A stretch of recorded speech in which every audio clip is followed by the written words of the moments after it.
le Seigneur, c'est encore Flore et Colette pour vous servir aujourd'hui. Donc nous venons avec un autre sujet qui est d'actualité, le sujet toujours du Saint-Esprit. Nous venons toujours vous parler du Saint-Esprit parce que nous ne pouvons pas vivre sans le Saint-Esprit.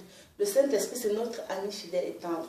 Le Saint-Esprit, il est incontournable dans nos vies parce que nous sommes guidés par le Saint-Esprit. Nous qui sommes enfants de Dieu aujourd'hui. Donc, aujourd'hui, nous allons vous parler de notre ennemi. C'est qui le premier ennemi de l'homme? Parce qu'on va crier, oui, nous avons des ennemis. Sachez d'abord que sur cette terre, nous vivons en guerre.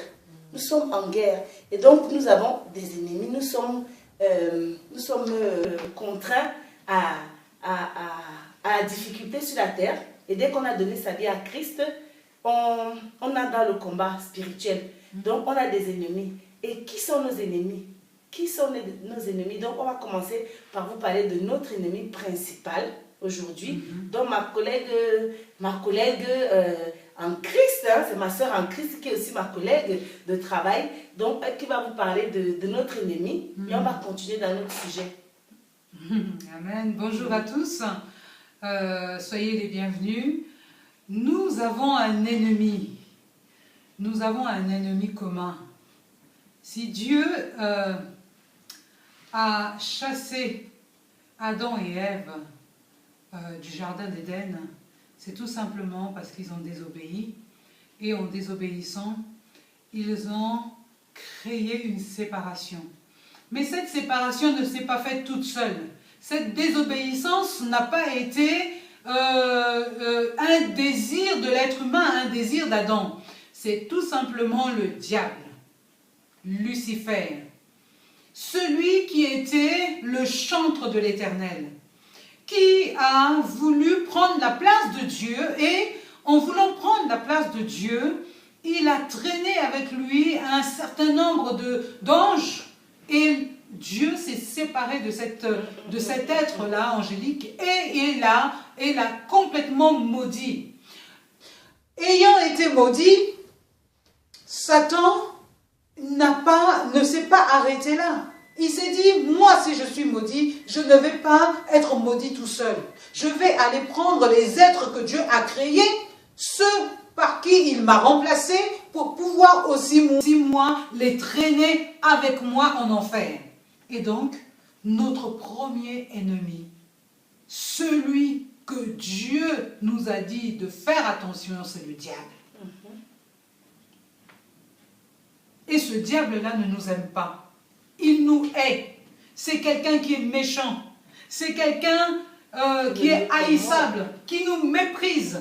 C'est quelqu'un qui nous hait à un tel niveau que chaque jour de notre vie, il nous met les bâtons dans les roues. Parce que son objectif, c'est de nous séparer de la gloire de Dieu. C'est de nous séparer de la présence de Dieu. C'est vrai. C'est vrai en plus. Et puis, quand on a donné sa vie à Christ, quand on décide de marcher avec Christ, et c'est là, on signe un contrat avec Dieu, on signe un CDI avec Dieu, et le diable aussi, je crois qu'on a dit ça dans nos vidéos précédentes, le diable aussi signe un contrat avec nous, il est le seul à le signer, donc il va nous pourchasser toute notre vie, parce que Dieu a dit qu'il sera avec nous jusqu'à la fin de nos vies. Et le diable aussi nous dit qu'il sera avec nous jusqu'à la fin. Donc nous sommes en combat. Nous sommes en combat perpétuel. Et vous savez, dans nos anciennes vidéos, on vous a parlé de comment nous sommes composés. Nous sommes composés du corps, de l'esprit et de l'âme. Et quand nous vivons Christ, ça veut dire que le Saint-Esprit que Jésus nous a laissé quand il est mort, vit au-dedans de nous. Donc nous devenons le temple du Saint-Esprit. Nous vivons avec le Saint-Esprit. Et aussi, nous pouvons être guidés par la chair. Parce qu'en tant qu'enfants de Dieu, nous avons des désirs. En tant qu'enfants de Dieu, nous avons des besoins, comme on a dit dans les précédentes vidéos. Et qu'est-ce qu'on fait? Est-ce qu'on se laisse guider par nos désirs de la chair, ou alors on se laisse guider par notre esprit? Parce que c'est là qu'on voit ce qui nous gouverne. C'est quand tu suis tes désirs de la chair qu'on sait que tu es gouverné par la chair. Donc c'est le diable qui te gouverne. Et des fois c'est la chair. C'est-à-dire que notre ennemi final, c'est la chair. C'est nous-mêmes. C'est nous-mêmes notre premier ennemi parce que nous avons la possibilité de choisir. Nous avons la chair qui nous tend les désirs et les envies, et nous avons de l'autre côté l'Esprit de Dieu qui vient comment dire, l'Esprit de Dieu vient il nous donne l'esprit de discernement. Il vient nous donner le discernement pour vraiment savoir ce qu'il y a de bien pour notre corps, ce qu'il y a de bien pour nous en tant qu'enfants de Dieu. Donc c'est nous qui devons choisir. Si on choisit la chair, donc la chair nous domine, donc on a notre ennemi qui est la chair. Et on commence à marcher sur les œuvres de la chair, qui est dans Galates 5, verset 17. Galates 5, verset 17, qui nous parle des œuvres de la chair. Parce que les œuvres de la chair sont contraires à ceux de l'esprit. Donc nous allons lire Galates 5, verset 17, qui dit « Les œuvres de la chair, car la chair a des désirs contraires à ceux de l'esprit, et l'esprit en a de contraires à ceux de la chair. Ils sont opposés entre eux, afin que vous ne fassiez point ce que vous voudriez. » Donc quand c'est l'esprit qui nous guide, on ne fait pas ce qu'on veut, on fait ce que l'esprit nous demande de faire. Et donc on nous donne les détails des œuvres de la chair. Donc les œuvres de la chair sont manifestes, et ce sont l'impudicité, l'impureté, la dissolution, l'idolâtrie, la magie, les inimitiés, les querelles, les jalousies, les animosités, les disputes, les divisions, les sectes, l'envie, l'ivrognerie, les excès de table et les choses semblables. Donc là, si on fait ça, c'est qu'on est guidé par la chair, qui est notre ennemi principal, la chair. Et donc, tu voulais dire quelque chose, ma soeur? Moi, je voudrais recommencer un petit peu au début. Nous sommes nés de nouveau. Nous devons grandir avec Christ.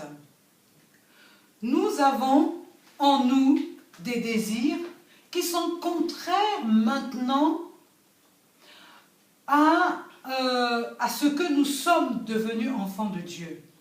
Ces désirs-là sont en nous. Ces désirs-là, je ne vais pas les retirer aujourd'hui par un renvers de la main. C'est-à-dire que je ne vais pas claquer des doigts et dire que tous les désirs que j'avais avant d'être né de nouveau, je les balaye. De moi-même, je ne peux pas le faire. Tout simplement parce que je n'ai pas la capacité. Maintenant, j'ai appris en étant né de nouveau que l'Esprit de Dieu a été scellé avec mon esprit. Ce qui veut dire que je ne suis plus seule en moi. À l'intérieur de moi, mon esprit et l'Esprit de Dieu ne font plus que un. Les désirs de la chair, elles sont multiples et elles sont tout simplement positionnées devant mes yeux à chaque jour. Maintenant, lorsque je grandis avec Dieu, lorsque je vais aux enseignements, lorsque je suis nourri par la parole de Dieu, de bébé spirituel que je suis quand je suis né de nouveau, je dois grandir.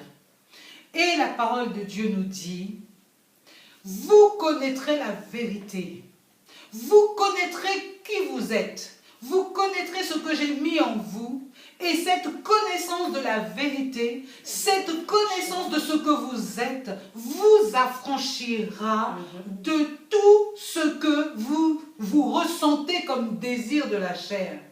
Lorsque j'apprends que pécher, c'est pas bon, je me dis, le péché que Christ est venu nettoyer à la croix de Golgotha, c'est-à-dire, je ne me bats plus avec le péché. Je ne me bats plus avec mon péché mignon. Mon péché mignon là que j'aime, je l'enterre, je le noie. Lorsque je suis né de nouveau, je dois m'en débarrasser. Je m'en débarrasse, Flore. Parce qu'il a tout accompli. Jésus a tout accompli. Parce que s'il dit qu'il a tout accompli, ça veut dire qu'il a tout accompli. Il n'y a plus rien qui reste.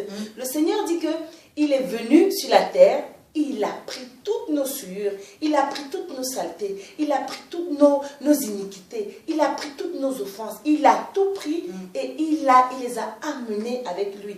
Donc il nous a rendus non coupables devant toute situation. Ça veut dire que la chair ne doit plus nous contrôler. On ne dit pas qu'on n'a pas de désirs, nous avons des désirs. Mais si aujourd'hui on se retrouve à avoir des désirs qui sont contraires à ceux de l'esprit, on n'a qu'une seule chose à faire, c'est de nous tourner vers notre papa et de lui dire que nous te remettons nos désirs, parce que nous, en tant que chair, en tant que personne, nous ne pouvons pas, comme elle a dit ma soeur, nous ne pouvons rien contre ça. Il n'y a que l'Esprit de Dieu qui est en nous, qui peut nous aider à surmonter ou à combattre ces désirs.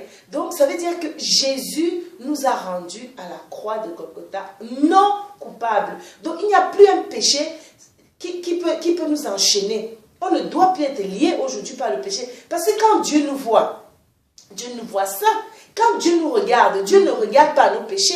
Dieu ne regarde pas nos péchés. Dieu regarde à l'Esprit de Dieu qui est en nous. Donc à son Esprit qui vit au-dedans de nous. Donc nous ne pouvons pas être dans la culpabilité. On doit sortir de la culpabilité parce que Jésus nous a justifiés. Amen. Donc aujourd'hui, nous sommes la justice de Dieu. Nous sommes justes devant Dieu et nous sommes justice. Donc nous devons marcher maintenant dans cette nouvelle mentalité, la mentalité de juste, la mentalité de justice. Nous sommes justice aujourd'hui. Et donc aujourd'hui, si nous nous retrouvons devant des gens qui sont dans le besoin, c'est-à-dire que des gens qui marchent selon la chair, on trouve une personne qui marche selon la chair, il faut qu'on lui apprenne qu'il n'est plus, qu'il a été justifié à la croix. Parce que Jésus l'a fait, pas seulement pour nous qui l'avons accepté. Jésus l'a fait pour tous les hommes. Il n'a pas choisi ceux qui m'ont accepté. Il a dit, je vous donne le don de la justice. Le don de la justice est donné à toute personne. Et maintenant, ceux qui rentrent dans la justice, c'est ceux qui acceptent Jésus. Et quand on accepte Jésus dans nos vies, on se repent de nos péchés. On accepte Jésus et on fait maintenant cet acte de foi et cet acte de reconnaissance. C'est-à-dire qu'on fait la paix avec Christ et on marche selon Christ. Amen. Et là, l'Esprit qui vit au-dedans de nous viendra nous guider. Donc les œuvres de la chair ne seront plus un obstacle. Les œuvres de la chair ne seront plus pour nous quelque chose qui nous ramène en arrière. Il ne faut pas regarder en arrière. Parce que c'est le diable qui nous ramène en arrière.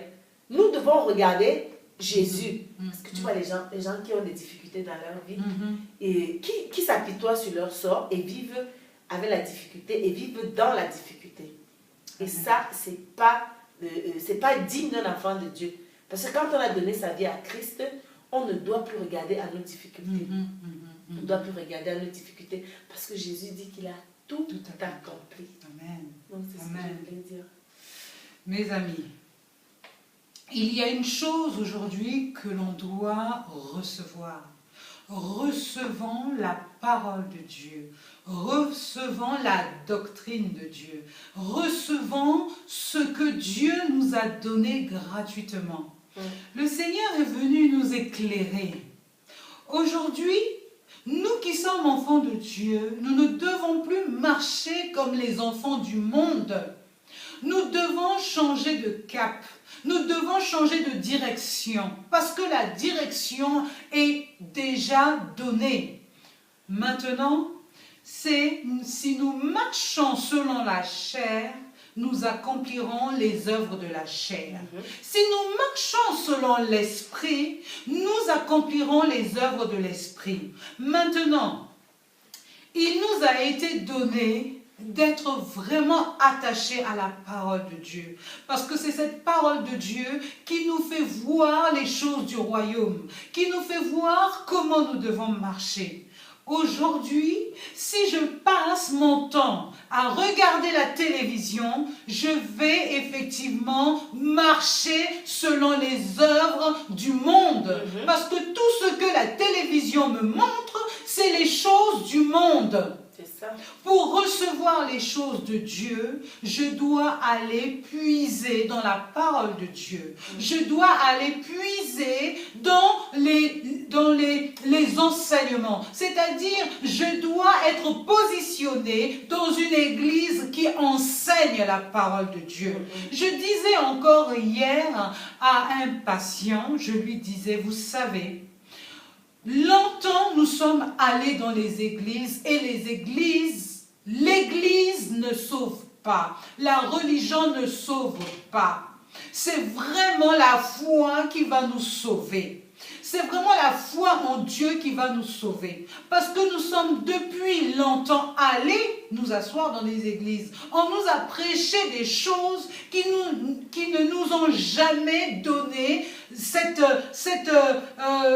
volonté de changer les choses de nos vies. Qui n'ont pas reçu l'évangile du salut. L'évangile du salut qui n'était pas prêché. Vraiment la parole de Dieu qui était cachée aux enfants de Dieu. Aujourd'hui, on nous parle de péché. C'est vrai qu'on avait l'impression que comme on avait péché, on était coupable. On ne pouvait plus se positionner devant Dieu parce qu'on était tellement sale. Mais non, c'est de la tromperie. Le Seigneur Jésus-Christ a pris le péché une fois pour toutes. Aujourd'hui, il nous dit, je vous ai lavé. Il n'y a plus de condamnation, il n'y a plus de culpabilité à avoir devant Dieu lorsque j'ai péché. Je me répands. Et lorsque je me répands, le Seigneur est fidèle et juste pour nous pardonner. Donc, lorsque je marche selon la chair, je suis sûre que je vais accomplir les désirs de la chair. Parce que tout en moi est conditionné pour accomplir les désirs de la chair. Oui, mes amis, lorsque je ne marche pas selon la vérité, je suis une boule de mensonges, je ne vais que marcher. Mes paroles, tout en moi va parler mensonge. Pourquoi? Tout simplement parce que le mensonge, c'est le père de... C'est le père c'est une partie de Satan. Voilà, c'est une partie de Satan. Satan, c'est le père du mensonge. Donc, lorsque je marche selon la chair, je donne à Satan l'occasion, je donne au diable, je donne aux démons l'occasion de m'utiliser.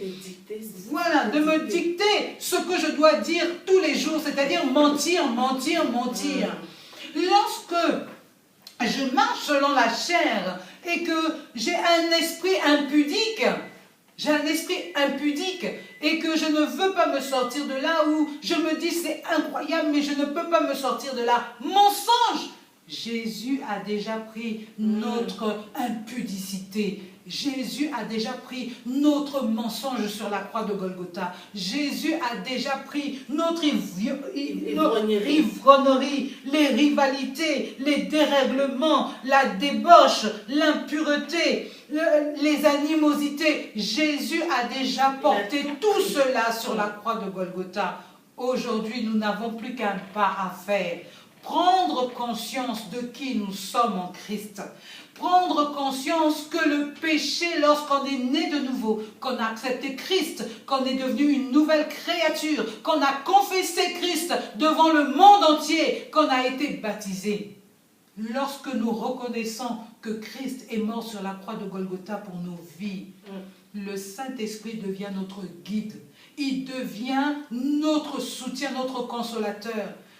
Et vous savez, lorsque nous marchons dans ce monde, lorsque nous avons dit que le Saint-Esprit devient notre ami fidèle et tendre, il est là pour nous montrer le chemin sur lequel nous marchons tous les jours. Le mensonge peut arriver, je peux mentir, oui, parce que cette chair-là, elle nous conditionne quelquefois, mais lorsque nous nous en rendons compte, c'est tout simplement le Saint-Esprit qui nous convainc que là, nous venons de pécher. Et rapidement, nous devons rapidement demander pardon Et quand nous demandons pardon, le Seigneur efface. Et lorsque le Seigneur a effacé, ne revenez plus derrière. Non. Parce que l'ennemi va venir vous dire, mais tu sais que hier tu as menti. Et aujourd'hui tu es encore dans le mensonge. Tu ne mérites pas Tu d'être ne pardonné. mérites pas. Tu ne mérites pas. Là, vous lui dites à haute et intelligible voix, dégage de ma tête, Satan. Je suis Dégage de ma... pardonné depuis. Je suis pardonné. Je suis lavé. Et si vraiment vous n'êtes pas convaincu, répétez ces paroles jusqu'à ce que ça rentre dans votre cerveau, jusqu'à ce que ça prenne une racine en vous. Oui, nous avons été pardonnés. Je ne suis plus un menteur. Au contraire, ma bouche dit la vérité. Et marchez dans la vérité. C'est ça, gagner du terrain. Doucement, doucement. Ça ne vient pas comme ça. Après, ça devient en nous une mentalité. Voilà. Ça devient une habitude, ça devient notre nouvelle vie, notre façon d'être. Parce que Jésus nous a dit que je vous donne la paix. Pas la paix des hommes, mais la paix de Dieu. Parce que si on a la paix de Christ en nous, on a tout gagné. On a la paix de Christ. De quoi aurais-je peur encore? J'ai peur de rien. Si j'ai la paix de Christ, je n'ai plus peur de rien. Amen. Parce que Christ vit en moi. Donc tout obstacle, toute difficulté ne m'émeut plus. Toute difficulté ne me fait plus peur. Il n'y a plus rien qui puisse encore me faire entrer en arrêt. Parce que je sais que j'ai la paix de Christ. Amen. Donc la chair ne peut plus me contrôler. La chair ne peut plus guider ma vie. C'est-à-dire qu'aujourd'hui, si j'ai une envie, le Saint-Esprit qui vit en moi, parce que quand on reçoit le Saint-Esprit, on le nourrit. On nourrit le Saint-Esprit de la parole de Dieu. On nourrit le Saint-Esprit de la prière. On nourrit le Saint-Esprit du jeûne. On nourrit le Saint-Esprit dans la méditation. Le Saint-Esprit se déploie. Après, on déborde de ce Saint-Esprit qui fait que la chair n'arrive plus à nous gouverner. La chair n'arrive plus à nous donner des envies qui restent. On ne peut plus avoir une envie qui demeure parce que l'Esprit de Dieu va faire le tri. L'Esprit de Dieu va nous convaincre de justice, de jugement et de péché quand on veut être conduit par la chair. Et là, on a tout gagné. On sait ce qu'il faut faire. Le discernement, il est mis en place et nous avons la victoire sur toutes les situations. Donc, vraiment, on vous invite aujourd'hui à marcher selon l'Esprit de Dieu, à ne plus marcher selon la chair parce que la chair cherche toujours à dominer l'Esprit de Dieu qui est en nous. Dans tout ce qu'on fait, hein, c'est-à-dire qu'on a rendez-vous aujourd'hui chez, je sais pas moi, dans un bureau, on doit voir nos enfants, on a rendez-vous en famille, on doit parler avec notre mari. Dans toute situation, la chair cherche toujours à dominer. La chair cherchera toujours à nous dominer, à nous envoyer des pensées négatives. Si en face de nous, on a quelqu'un qui par exemple, est... comment dire, quelqu'un qui est nerveux, quelqu'un qui a un comportement qui est carrément différent du nôtre, l'esprit du diable dans la chair va nous apporter des pensées tordues. Oui, tu as vu comment il t'a répondu, toi, il y a plein de choses qui viendront à nous, mais l'esprit que nous avons reçu de Dieu viendra nous donner la bonne réponse, le bon comportement à avoir, la bonne solution. Donc vraiment, cherchez à demeurer en paix, cherchez à demeurer avec l'Esprit de Dieu. Amen. Amen. L'Esprit de Dieu que nous avons reçu nous a donné un fruit. C'est-à-dire le fruit qu'il nous a donné, c'est l'amour. Je vais un peu lire. C'est dans Galates 5, au verset 22, qui dit « Mais le fruit de l'Esprit, c'est l'amour. » En plus, l'amour, cet amour regroupe plusieurs fruits. C'est comme dans un quartier d'orange. Vous avez l'orange en entier, c'est l'amour. Et lorsque vous épluchez l'orange, dans l'orange, nous avons des quartiers d'orange. Et voilà ce que c'est l'amour. L'amour, c'est la joie, la paix, la patience, la bonté, la bienveillance, la foi, la douceur, la maîtrise de soi. Et vous savez quoi? Nous avons tout ça en nous. Il n'y a rien qui nous manque. Aujourd'hui, s'il y a un quartier de ce fruit-là, de l'amour qui nous manque, nous devons en prendre conscience. Lorsque je sais que je manque de patience, je travaille la patience. Je travaille la patience. Je prie. Et vous savez quoi? Quand je prie pour la patience, le Seigneur va me mettre dans des situations où il va falloir que j'utilise la patience de Dieu pour pouvoir gagner devant la situation qui m'est présentée. Donc la chair a des fruits, mais les fruits de la chair sont complètement contraires aux fruits de l'esprit. Mes amis, nous sommes nés de nouveau. Nous sommes une nouvelle créature en Jésus-Christ. Christ nous a sortis des ténèbres. Aujourd'hui, nous ne sommes plus des êtres de ténèbres. Nous sommes devenus des êtres de lumière. Aujourd'hui, nous devons briller. Nous ne devons plus marcher comme des esclaves. C'est-à-dire que nous faisons partie d'un royaume excellent.